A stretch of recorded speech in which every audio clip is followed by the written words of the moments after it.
course of his life on fire and is itself set on fire by hell.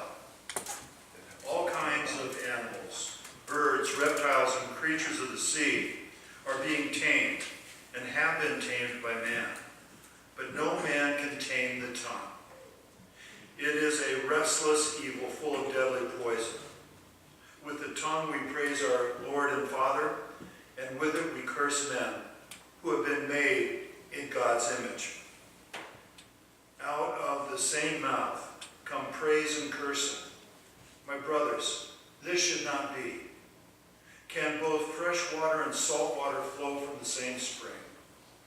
My brothers, can a fig tree bear olives or a grapevine bear figs? Neither can a salt spring produce fresh water. May God bless us in the reading and living out of his holy word. Excuse me. Have you ever said anything you regretted? Of course you have. That's just, we've all done that. Have you ever had the opportunity to immediately take it back?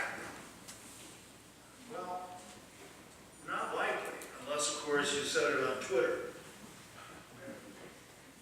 Twitter is a social media platform that allows people to dump their thoughts on the world in 280 characters or less.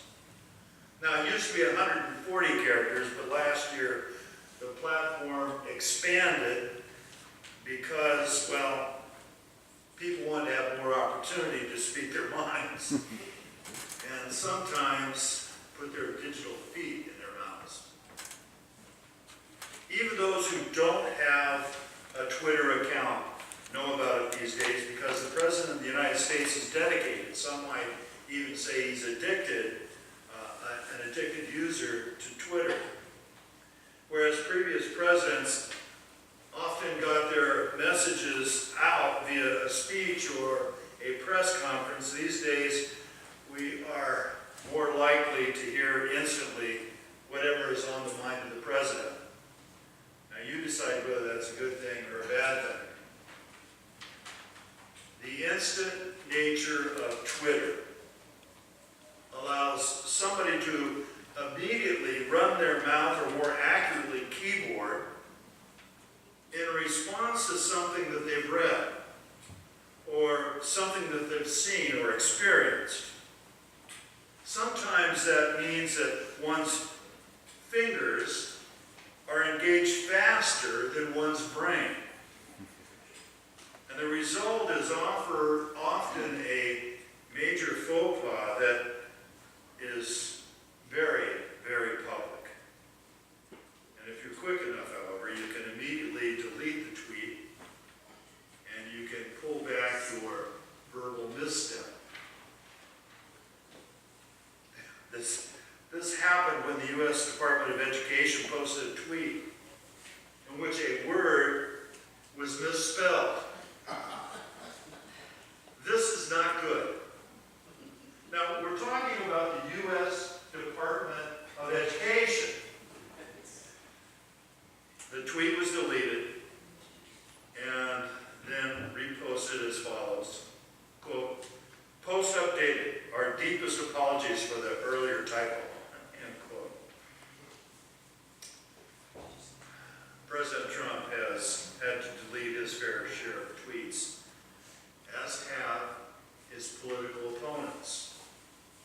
And I think people on both sides of the aisle can agree that the tweets probably should be toned down.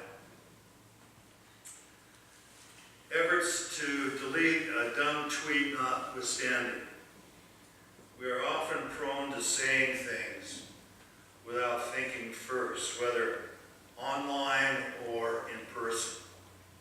And James addresses this human tendency to let loose talk run rampant, even in the pre-Twitter world of the first century. James wrote his epistle to Jewish Christians in a tense situation. Economic problems existed in the Roman world, infighting among different factions of Jews, and the growing revolutionary resistance of the Zealots in Judea has put everybody on edge. And in just a few short years after James wrote these words, a powder keg of violence would be lit when the Zealots revolted against Rome in AD 66. It was a disaster, culminating in the fall of Jerusalem and the destruction of the temple. James' concern is to help his brothers and sisters in the diaspora, the dispersion, to live with integrity and to represent Christ in a world that seemed to be going off the rails. Like their ancestors in the exile, these new Christians needed to learn how to live as aliens in a foreign land. It's little wonder then that one of James' primary concern is the use of words. In a volatile environment, the wrong word can be the match that lights the fuse of violence, strife, misunderstanding. The tongue is a fire, says James, that is set on fire by hell. Now, unlike a tweet that can be deleted, thus potentially limiting the damage, the wrong word said in the wrong situation can create an uncontrollable blaze that will consume a community and cause irreparable harm. James begins this section by warning teachers, and it causes me to swallow hard, who are really masters of words, supposedly. But he warns about the potential for their words to cause problems that lead to error. Not many of you should become teachers, says James, for you know that we who teach will be judged with greater strictness. Teachers who use bad grammar, misspell words, or give false information reveal their incompetence and inattention to detail. Teachers are held, understandably, to a higher standard. We expect tweets from the U.S. Department of Education to be grammatically faultless. Of course, mistakes happen. All of us make them. And James acknowledges them. Ideally, however, we should aspire to speaking and teaching with precision. When our words are sound, the whole body comes into line, just like a horse being controlled by a bit and bridle, like a ship is controlled by a rudder. On the other hand, if these small controlling mechanisms are used incorrectly, they can lead the whole community to a destructive destination. James may be referring to rumors when he says, how great a forest is set ablaze by a small fire. We've had our fair share of wildfires this past season, haven't we? A misplaced word by the tongue can incite an individual or a whole body of people to violence, to despair, to fear. It can bring forth a world of iniquity that sets on fire the very cycle of nature, the kind of stuff that's sparked by hell itself. When our speech is out of control, it has the potential to upset the entire created order refers back to the creation story in verses 7 and 8, when he reminds his readers that God gave humanity dominion over all of the animals of the earth, and all of them have been tamed. Now, that does not mean domesticated, but tamed, put in subjection to humanity. But no human has been able to tame the tongue, because it's like trying to tame a venomous snake with a forked tongue. Out of the same mouth, we can bless the Lord. Bless God 1 minute, and in the very next, curse another fellow human being who is made in the image of God. Like mindless reptiles, we tend to be driven by the reptilian parts of our brains that are driven by the fight or flight mentality. Thus we often speak or tweet without thinking about the implications of our words on others. James says, "My brothers and sisters, this ought not be so." Instead, James says, we need to pay attention to the source of our words, to consider our internal thought processes from which our words spring forth. If a spring is full of fresh water, it won't be pumping out nasty, undrinkable liquid. A fig tree doesn't produce olives, nor does a grapevine produce figs. You can't get fresh water from salt water. Everything follows after its kind. James implies this to be true, and our words are the product of what's going on inside of us. Rather than allowing our tongues and our tweets to be controlled by our reptilian brain, the wise and the understanding person leads a life in which actions and words emerge from a well of gentleness born of wisdom. The kind of wisdom that comes from God. So, how do we prime the pump for that kind of wisdom? How can we learn to tame our tongues to speak in ways that edify instead of sparking dissension and destruction? Well, as James implies, it begins with considering how we think before we speak. That's an especially important skill in a world where Twitter storms and nasty rhetoric seem to be the norm. As Christians, we need to uphold a different way of speaking that is controlled and that emerges from a deep well of God's wisdom. In other words, we need to engage the brain and the spirit before we engage the tongue.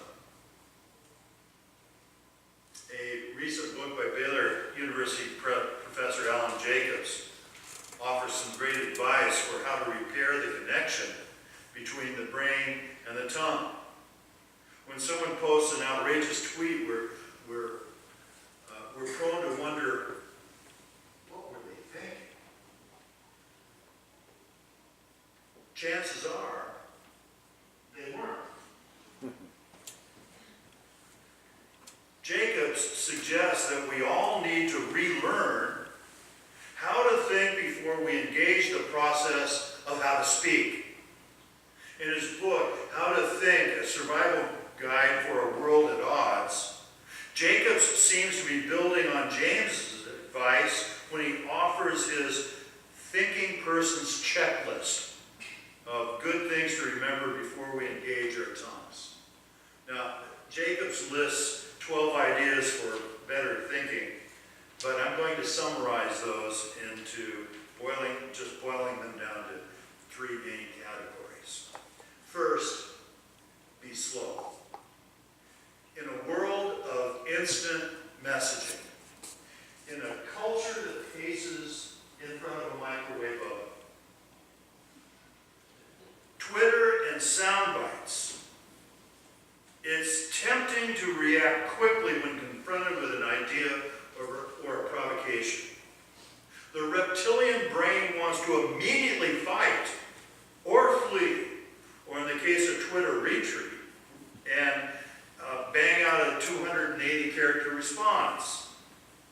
But Jacobs suggests that when we're tempted to respond quickly, we should instead give it 5 minutes. Take a walk. Make dinner. Do some deep breathing. Whatever it takes to get your body involved. When our bodies are moving, our brains tend to have time to process. Forgo the need for an instant response to that nasty email or that idiotic tweet. Consider not responding at all. Good and wise thinkers focus on thinking and responding about the right things, not about everything.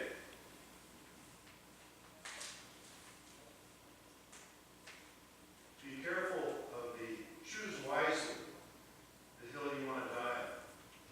People will give you every opportunity to do so.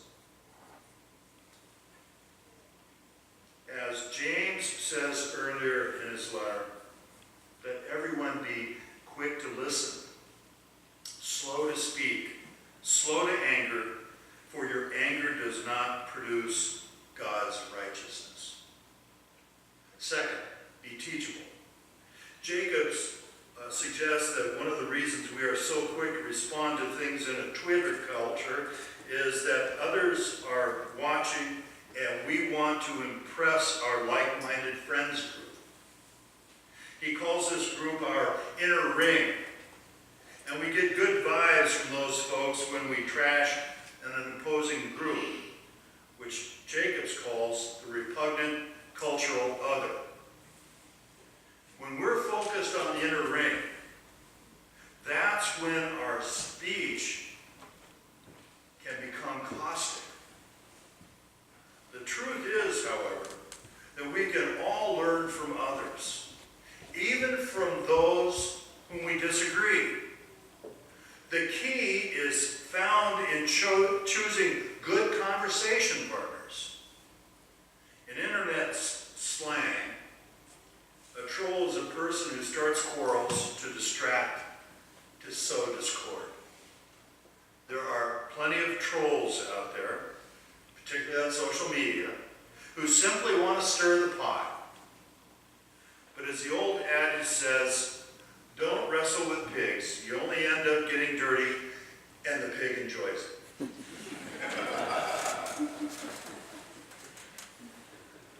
Avoid those who fire off ideas like heat-seeking missiles, and instead seek out the best and the fairest-minded of people with whom you disagree. Assume the best of people. You may believe they are wrong, but that doesn't mean you have to categorize them as evil. After all, remember, you're often wrong too.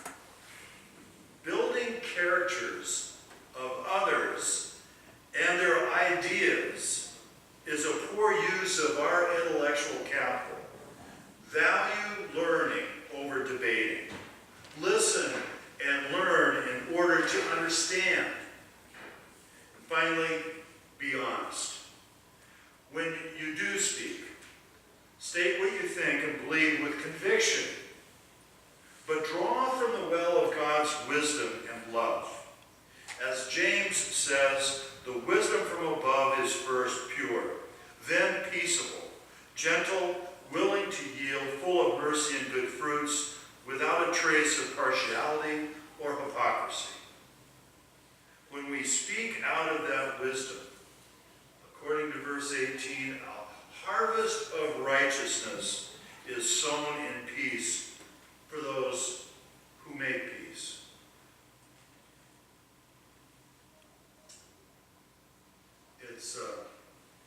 It's been said the best sermons are those that are preached to the preacher.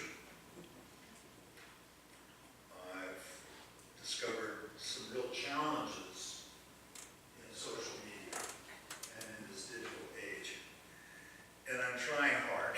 And I would encourage you to try hard as well. This is helpful wisdom and advice in an age where good thinking and speaking seem to be in short supply. Words matter. So let us think and speak clearly, whether it's with our mouths or with our keyboards. Let us pray. Gracious God, may we be